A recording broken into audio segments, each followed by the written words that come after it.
So, welcome to this episode of the Alchemy of the Phoenix podcast. Today, I'm super excited to have Madeline Evergreen here, which, if you guys have been following me over on Facebook, you've probably heard me talking a lot about human design lately.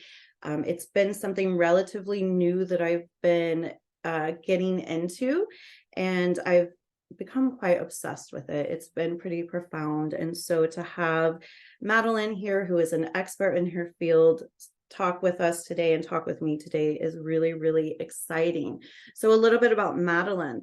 Madeline is a human design reader and somatic breathwork practitioner. She started her career at the young age of 14 teaching group fitness and Pilates, and eventually moved into nutrition coaching. Madeline has a unique perspective on life after experiencing severe health problems since birth. After struggling to find help with her health from After struggling to find help with her health from any doctors or practitioners, she educated herself and took her healing into her own hands as a teenager, changing her diet and addressing trauma and stress through breath work. Madeline finally started to get healthy. It wasn't until she learned human design that her health improved. By living her design and getting her mindset and life into alignment, she has stopped experiencing 95% of her health problems, is significantly happier, has tons of energy, and is much more successful in her work and relationships. You can learn more from Madeline on her popular podcast, The Beginner's Guide to Human Design, which I honestly cannot recommend enough. I've been listening to it every single day, and the information on there is so easy to digest and amazing. So definitely give that a check out. But welcome to the show, Madeline. I, again, am thrilled to have you here today. Hi, Kelly. Thank you so much for having me. I'm really looking forward to this conversation. Awesome. So the first thing I kind of like to ask all of my guests is kind of what put them on the path to where they are. So for you, I'm just curious, what put you on the path to becoming a human design expert? And I know your bio, you mentioned some of the health stuff, but how did this cross your path and what sparked your interest? Well, oh my goodness, how much time do we have? I'll give the short version. You heard in my bio that I have struggled with severe health problems. And when I say that, I mean like my very first sentence as a baby learning to speak was, "My knees hurt." That's the first thing I ever said. And I was a child completely riddled with severe health troubles. I had growth hormone deficiency, so I had to take injections in order to even grow to a normal height. I got shingles at the age of 13 years old, which anybody who knows what shingles is, that's something that typically a middle aged or an elderly person would get because of severe stress. And I was getting that as a 13-year-old. The list goes on. That's not important to talk about all those things, but essentially I had this theme in my childhood and up, until not too long ago of struggling with my health no matter what I did. And I did a lot. I basically turned health into a more than full-time job around the age of 17, and I went through all of my 20s, working in the health industry. I was doing nutrition coaching and classes, I was teaching fitness, I was a dancer, I was doing all these things, but I still had these problems. And, I was doing the work myself. Like, believe me, I ate well, took all my supplements, did all the detoxes, and I still was one of those people that would have to call in sick all the time at work. I was frowning all the time because I was miserable. And so that led me to all kinds of interests in other modalities. I really left the medical route as a child. That just wasn't working for me. And so I turned to things like shamanism, breath work, different sorts of trauma healing. I remember even dabbling a tiny bit in Reiki as a teenager, and then getting really interested in law of attraction and manifestation. And I took a huge manifestation course a few years ago that introduced me to human design. And then I became obsessed with human design. And here I am doing this as a career. And it's been, I honestly can say, the best my life has ever been since I've learned human design. My career has flourished, my relationship with my husband and my mom and my sister and my whole family has improved. My body is a different body. Like I literally have a new body. Physically, the way it looks, the way that it works. It's been wild. So that's what brought me here. Ooh, I love it. And I can relate just from the little bit of time that I have been delving into the way that I can see my relationships improving. And especially with my partner, we are very different in so many ways. And one thing I've realized is that I'm constantly pushing her to be more aligned with my design and less aligned with hers. Like I was just listening to your throat chakra podcast or chakra center this morning, and I have it defined and hers is undefined. And I'm constantly like, you're terrible at communicating. Like you need to express yourself more. And pushing, pushing, pushing.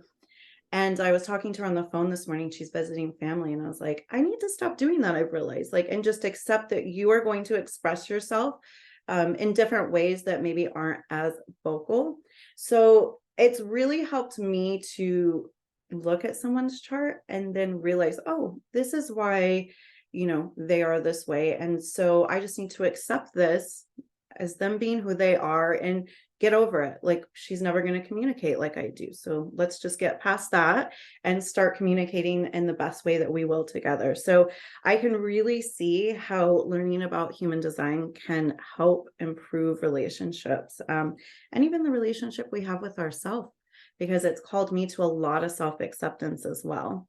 Yeah. Oh my gosh, that was actually one of the things that got me obsessed with human design was like the first thing I experienced was true, serious admiration and gratitude for the traits in my family that I used to hate. Mhm. Like, I don't mean like, I'll just accept my sister for being that way. That's just her. No, like, there's things that my sister and my mom and my husband and my friends do that used to honestly like drive me nuts. And I would try to get them to change, or I would wish they were different, or I thought that those were bad qualities until I learned a little bit about their charts and I realized, oh my God, that's who they are actually meant to be. And that's a benefit for us all. Like for my mom to have mothered me in the way that she did was totally in alignment with her design. And if she had done it the way I wished she had done it, it would have been out of alignment and it would not have worked out for her or for me. It would have led her to be burnt out and me as her child to be confused and lost. And so I've come to realize these annoying things in our loved ones that are actually authentic to them. They're not just like who they are and we just deal with it. No, those are blessings for us all. Like the fact that, you know, my husband is completely different than me and he's a slower paced, kind of grounded thinker. And I'm like a speed demon. I'm constantly like moving and going and talking, and I'm super, super fast in my head. It used to really bother me, and I wish that he would just speed up. Now I realize actually, when I give him the space of slowness and time, the most incredible things come out of him. And Mhm. it's amazing. And it makes me feel so much more gratitude for people's differences.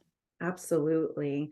So some people might be wondering what the heck we are even talking about. Like I realized when I put this kind of out there on my socials, a lot of people were just asking like, what is human design? Like it's um not everyone knows about it. So how would you best explain what human design is and where does it originate from?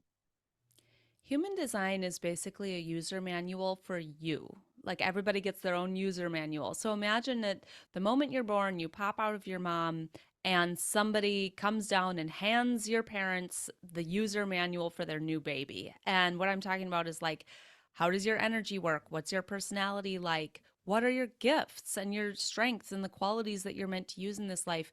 How do you digest your food best? Like, what environments are good for you?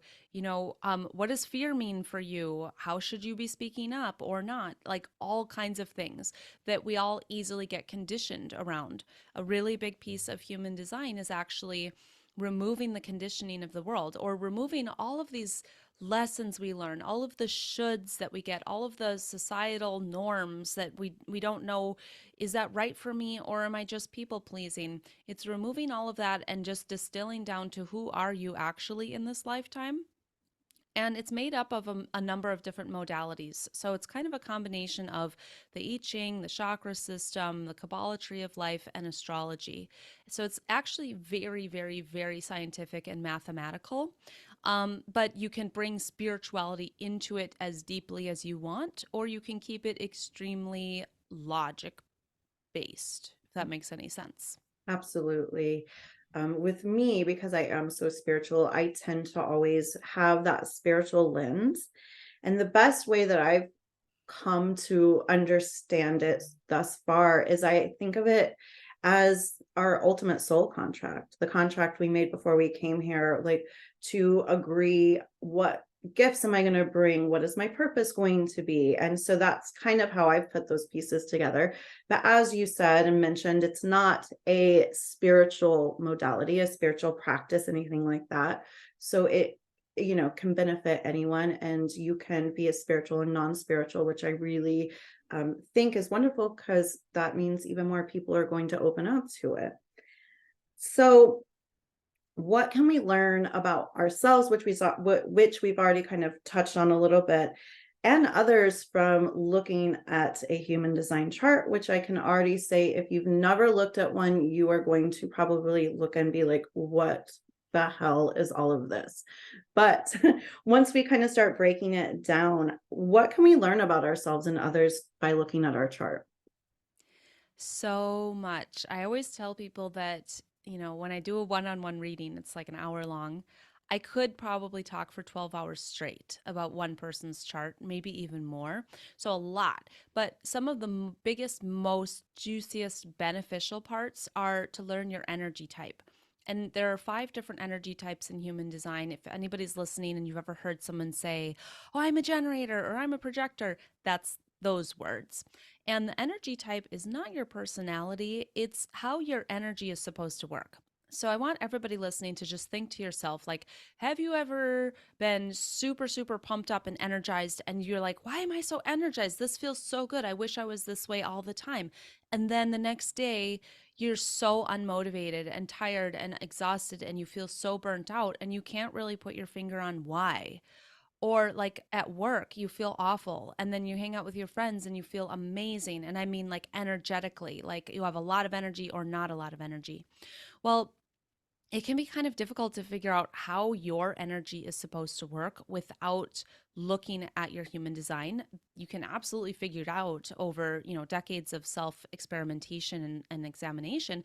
But when you learn about your energy type, you'll learn things like some people are supposed to go at 200% until they're ready to go at zero. So, like, I've heard this example of Adele. I don't really know much about Adele, but apparently she'll like go crazy working for like a year and put out this huge album, and then she'll completely disappear for like 3 years. And that's normal for that kind of energy type. That would be kind of like a manifester. That's one of the energy types. Some people, like projectors, that's what you are, Kelly. A projector is supposed to go out there and put themselves out there in like an energetic or an outputting way for a very limited amount of time, like maybe 2 or 3 hours a day is when they feel like they're working. Mhm. And then the rest of the time, they don't have to be sleeping or resting or watching TV, but the rest of their time is more internal. It's more observation, study, practice, learning, self-care, maybe also resting. And then there's other types like generators and manifesting generators that can go out there and have like endless amounts of energy, like a rechargeable battery, as long as they love what they're doing. If Mhm. they don't love what they're doing, they are a dead battery, and they are kind of like a soul sucking energy. So that's what I am. I'm a manifesting generator. And I always have this like wonderful problem where if I do a human design reading like in the evening, or teach an online class, or teach or do a breath work in the evening, I'm so energized after because I love it so much. I literally can't sleep all night. I'm like pumped. But if I have to like go to a meeting, or if I'm like hanging out with someone I don't like, I'm so tired, I cannot even keep my eyes open. And then Mhm. there's another type, there's reflectors who are really like the ultimate chameleons, where they mirror, they match the energy of anything that's going on around them. So they're kind of like a canary in a coal mine, where if there's bad energy around, they will have bad energy, and that's a red flag for the group. Or if they have amazing energy, if they feel really good, that's because there's something really good going on in the group. So they're like our mirror, our literal reflector of how the society is going. So Yeah. that's one of the aspects that I recommend everybody learns, is your energy type. And there are a couple of other aspects that go along well with that that can also be helpful to learn about. Like there's something called the authority in your chart.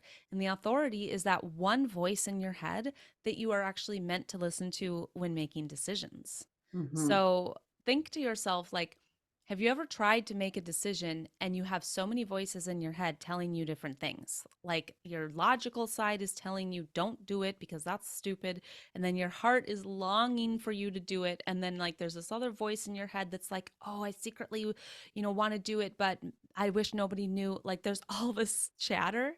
Yeah. Well, the weird thing is that we actually do have all that chatter, and it can be explained by looking at your chart, but there's only one of those voices that you as an individual are supposed to listen to. So it might be your emotions, it might be your instincts, it might be your mind. It depends on what your chart says. So it makes it incredibly easy for you to just make a decision based off of that voice when you're feeling a lot of confliction. Mm. So I kind of mentioned at the beginning how learning about my human design has really helped me with self-acceptance, and learning my energy type was probably one of the biggest catalysts for releasing some long held limiting beliefs that I didn't even realize necessarily that I was having. I wasn't conscious of them necessarily. And also conditioned beliefs, because I grew up surrounded by generators who had a lot of energy, and I don't have energy. So it's always been kind of a joke, like this like joke about me being maybe lazy, basically, or, oh, Kelly, she doesn't have a lot of energy. And I think it's a part of myself that I have rejected to some degree, because I look at other people out there and I'm like, I have all these really strong dreams and I have such passion and I'm really like set in my purpose. And sometimes I'm just like, I see all these people out there like chasing their dreams and having endless energy. And meanwhile, as you say, I burn out, like, and I just shut down and I need to hermit myself in and not be around people and not talk. And I've always seen this as something that makes me less than. And I want to fight against it constantly and push myself and try to keep up with other people in my life, because I had it in my head like, this is the only way I'm going to achieve the things I want to achieve. And when I started understanding my energy type, it was like I was able to finally release a lifetime of limiting beliefs around this and just accept, like, this is actually how I will achieve the things I want to achieve, because trying to do it in someone else's way, like a generator's way, for example, is not going to work for me. It's going to cause me to burn out. And I literally just had to take almost a year off from work because I was so burned out. I had written 3 books in 1 year, as per my publisher's request, and they had me writing these books in like 5 weeks at a time. I had a full client list. And I just stopped enjoying these things that usually light me up so much, where I was dreading it. I was dreading the work altogether. And I didn't know why, but I knew, I was like, I have to step back, and I don't know if this is going to be forever. Like maybe my goals are changing or whatever. But as I've taken this time off, now I'm like refocused. I've redefined like what my work is going to look like, and I'm ready to get started again. And having this understanding of my human design has really helped support that, because I'm realizing like I just have to do things on my own time, in my own way, and stop with this idea that because I don't have necessarily as much energy as other people, that means that I'm not going to be able to accomplish these things. So I think it's just, as you say, one of the most important aspects we can learn about, because it can reveal so much. Yeah, and it can help you remove all that shame. Like, there's absolutely nothing wrong with you for having a different level of energy than another person. But if you don't know that about yourself, you'd probably learn it. But how many years is that going to take? So Right. that's why I just love human design, because I feel like I've gotten like 50 years of self discovery just done Mhm. so quickly. And, I'm a very trusting person. So I'm totally on board with if my chart says this, I will try it and then I'll see if it works. Some people really don't like to trust a modality and they would rather figure it out themselves, and that's great.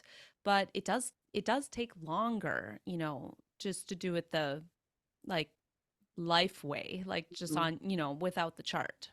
Yeah, trial and error, what works and what doesn't, and then trying to sort everything out from there. I Mhm. agree. I would much prefer to skip all that if I can and just get to the good stuff. And Yeah. uh and like you, I'm always like, let me give this a try. Like, let me actually apply something. And if it doesn't work, then I'll leave it behind. And thus far, as I've been applying the things that I'm learning, I've already seen like amazing shifts. So I definitely think it's worth it. How can someone find their own human design charts? And what information do they need to get that chart? Uh, uh, Yeah, there are lots of websites that you can look up your chart, but I really like the one that's myhumandesign.com. I'm not associated with it or anything, but I just love that one. It's the easiest to read the description. There's other websites also. I don't remember what they're called, but a lot of people tell me they can't even understand the description. It's way too like intense, or all this spiritual jargon that a lot of people don't understand. And so myhumandesign.com, that's Jenna Zoe's website. If anybody's ever heard of Jenna Zoe, she's a great human design leader in the space. And all you need to do is put in your birth date, your exact birth time, and your exact birth location, like the city you were born in, and it'll pull up your chart. It's not a quiz. You don't answer any other questions. It's not like you do a questionnaire. But I do have to say, if you don't know your exact birth time, it can be a little bit tricky because you can't just guess and expect to get a perfectly accurate chart. The chart could be 100% different minute by minute. It's not always. Sometimes it does stay the same for a few minutes or a few hours, or it's slightly different. So I have some pointers for people who don't know their birth time. First of all, it's probably on your birth certificate. So if you have that, get it out. It's not on my birth certificate, so it's not on everybody's. I've heard of people calling their hospital that they were born at and asking, and sometimes they have it in the hospital records.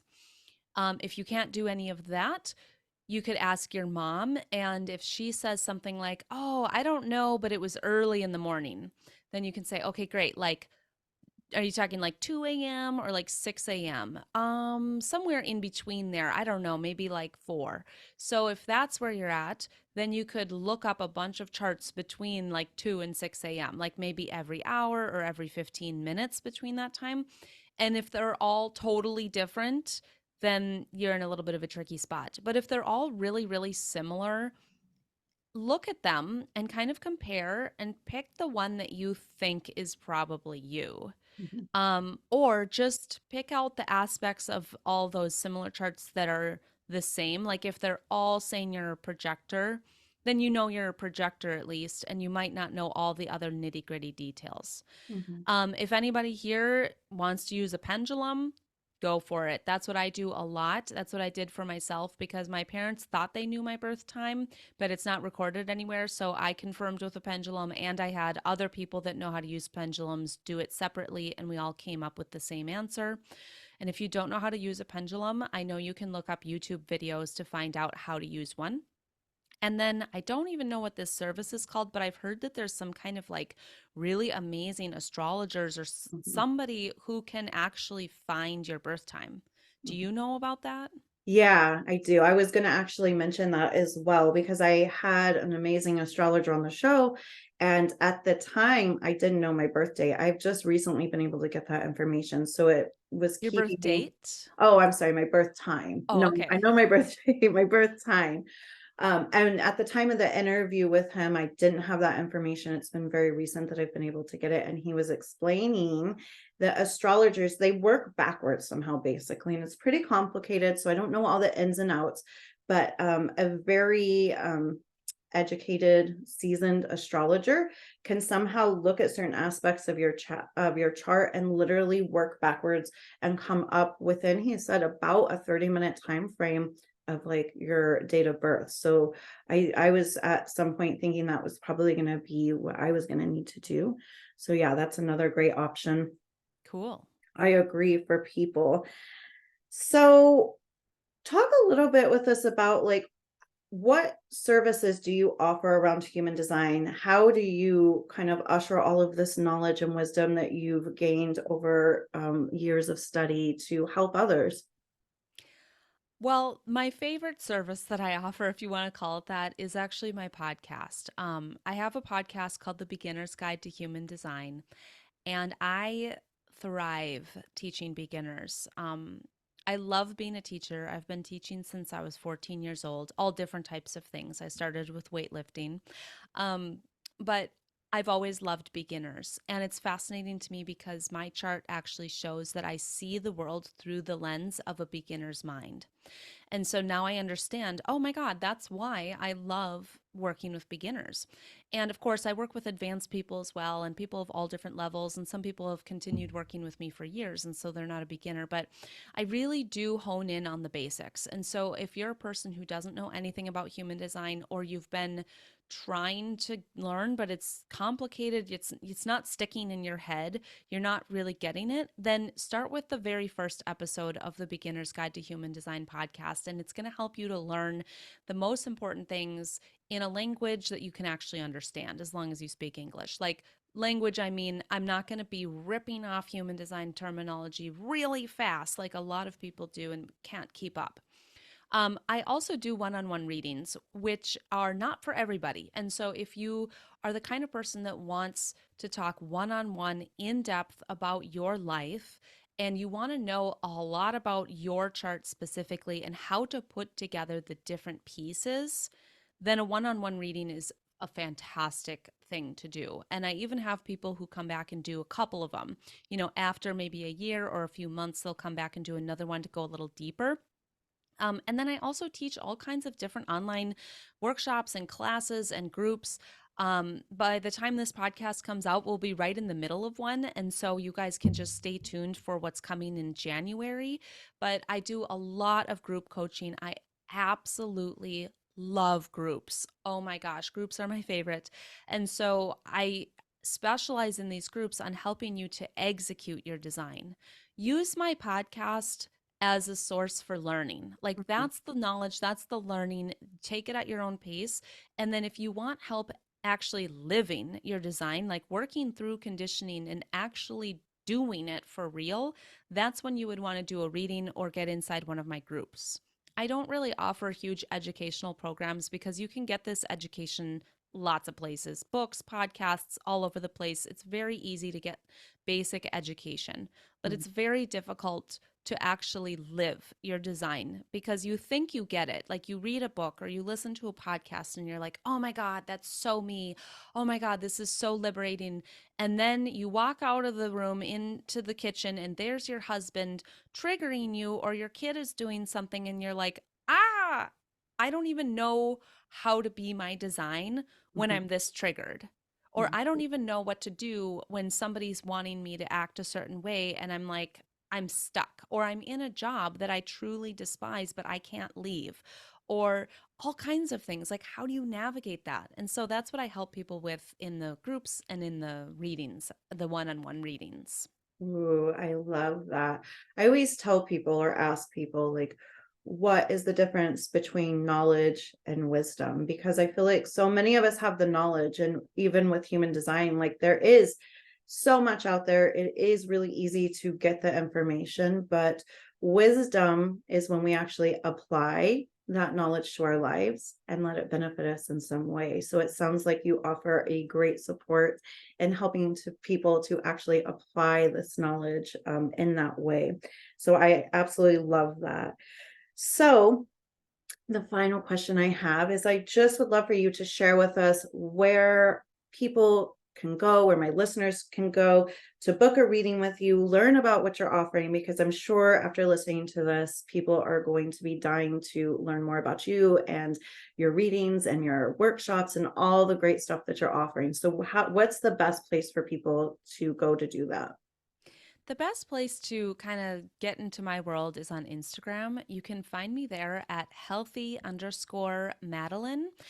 And you can also visit my website, which is madelineevergreen.com. And on my website, that's where you can get the information for any upcoming workshops. You can book a reading. You can get to my podcast.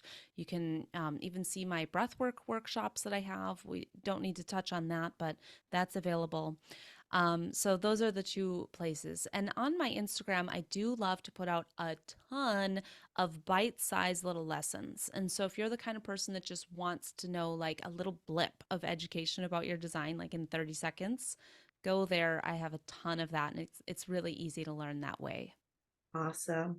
Well, again, thank you so much. I know we have really just touched on the basics here. There are so many layers to human design.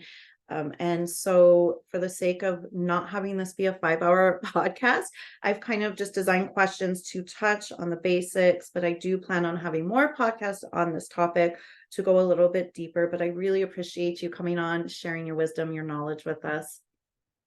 Thank you, Kelly. I'm so grateful to be here today.